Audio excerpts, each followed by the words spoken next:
Serial monogamist Ernest Hemingway was eager to tie the knot each time he fell in love, and yet he always became disenchanted with the women he married. After walking out on his first two spouses, he had the tables turned on him the third time he took the plunge. Hemingway wed a globe-trotting journalist, Martha Gellhorn, but what he really wanted was a happy homemaker by his side.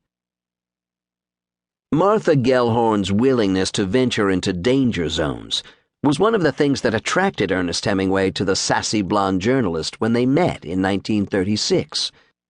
During their first encounter at a bar in Key West, where the 37-year-old novelist resided with his family, conversation turned to the civil war underway in Spain. Martha, the author of an acclaimed story collection, The Trouble I've Seen, which portrayed the plight of Americans during the Great Depression, planned to try her hand at war reporting. Hemingway, meanwhile, had already been hired by a newspaper to cover the bloody conflict. 10 years his junior, Martha avidly listened to what he had to say about both writing and the battlefield. The pair met up in Spain on 3 separate occasions, navigating terrain rigged with explosives, sleeping on the side of the road, and enduring enemy fire. Hemingway, who served with the Italian Red Cross on the front lines during World War I, praised Martha's courage and pronounced her one of the bravest people he knew. He actively supported her quest to become a war correspondent, encouraging her to submit her first piece to Collier's magazine and teaching her essential survival skills. Although fond memories of their volatile 7-year relationship were scarce for Martha after it ended, she acknowledged being obliged to Hemingway for one thing: teaching her to recognize the different sounds of gunfire and knowing when to take cover.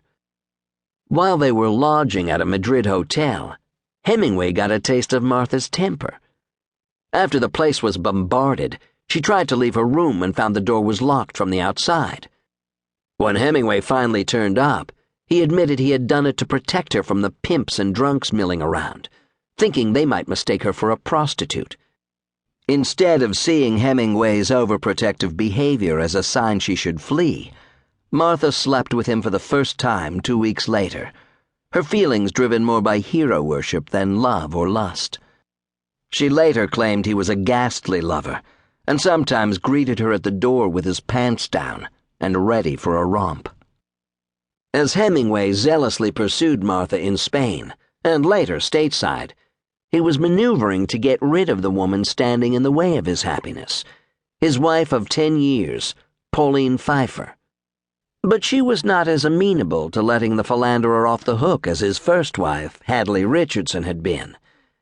Hemingway grew resentful at Pauline's refusal to step aside, resulting in a several-year standoff.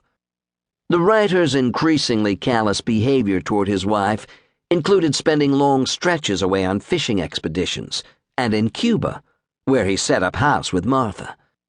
When Pauline joined him on holiday at a Wyoming ranch, he made it clear that he wanted her to leave, and then called Martha to extend an invite. Hemingway rationalized that Pauline deserved the harsh treatment for having stolen him away from Hadley.